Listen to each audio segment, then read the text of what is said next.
My story is about a marriage haunted by the past and the vastly different ways men and women understand what past and loyalty truly mean. My name is Geoff Mercer. I'm 79, retired. My wife Kate and I live in the countryside outside Norwich, England. We have our dog, tend to our garden, drink morning tea, read the paper, and chat about yesterday's weather. 45 years of marriage, like an old road, winding and familiar enough to walk blindfolded. We're about to celebrate our 45th wedding anniversary. Kate's planned quite a party. Old friends invited, a catering hall booked, even a band. I go along with it, thinking to myself, we've really made it this far. Simple, steady, no regrets. I thought this was the face of happiness. Until that letter arrived. It was a letter from Switzerland, signed by the local authorities, written in German. I asked Kate to translate it. She read it, looked at me, and handed it over. The letter said they'd found a woman's body in the Swiss Alps, preserved in ice for 50 years. Her name was Katya. I was silent for a long time. Katya. She was my girlfriend when I was young. We were in our 20s, went hiking, and she disappeared. I came back, called the police, searched for days. Then she just became a memory of an accident.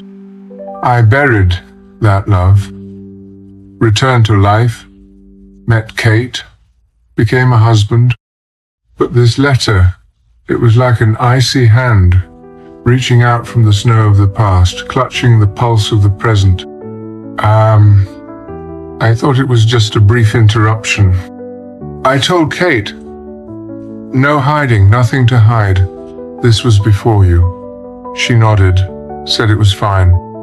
But after that, she started to change.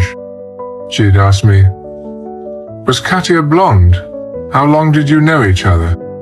She wanted to know if I'd ever told her, I love you. She asked if I had regrets. She subtly probed, compared, imagined, putting herself into a competition that didn't even exist. I couldn't say what she was doing wrong. She didn't say anything out loud, but the look in her eyes was too familiar. Doubt, unease, a sense of loss, and a kind of silent accusation. I didn't know how to comfort her. Am I supposed to apologize to her for a memory from half a century ago? I didn't understand, but I felt that for her this wasn't just a simple rekindling of an old flame. A few days later, I went for my usual walk. As always, I put on my tweed coat, walked down the tree-lined lane, smelling the damp earth and tree bark. I didn't know what Kate was doing, nor did I imagine she'd go upstairs to the attic. That's a place I hadn't opened in decades. Old wood creaked as dusty boxes of memories were pulled out.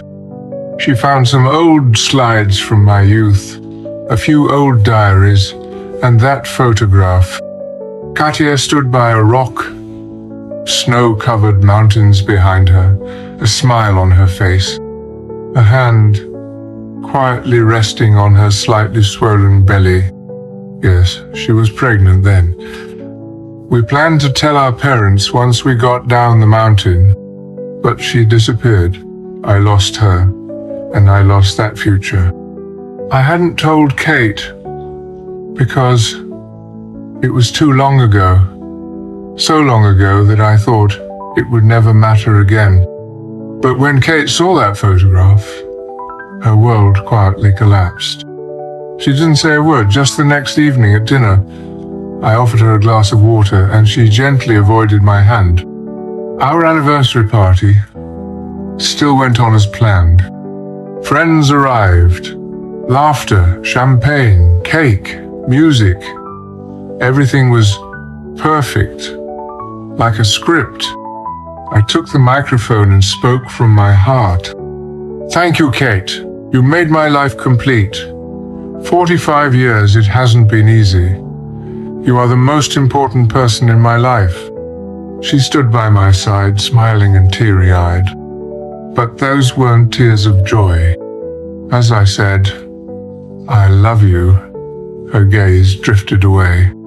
Her hand, slowly and firmly, slipped from my grasp.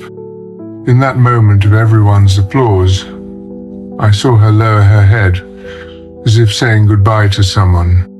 And standing beside her, I suddenly realized we weren't standing together, but separated by a past that had never truly been spoken of.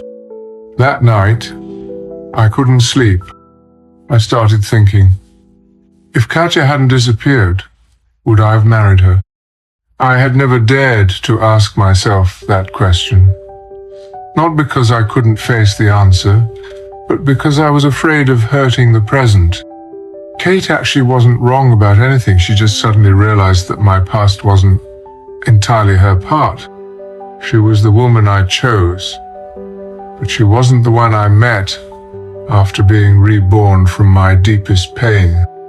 This isn't betrayal, but it's not complete fidelity either.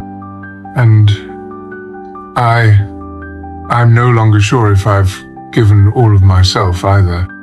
Katya's body is still not fully thawed, just like her story, forever frozen on that mountain. Something between Kate and me is also frozen. It's trust, it's security, it's that unspoken intimacy. Sometimes, a marriage isn't destroyed by harm, but drowned by silence.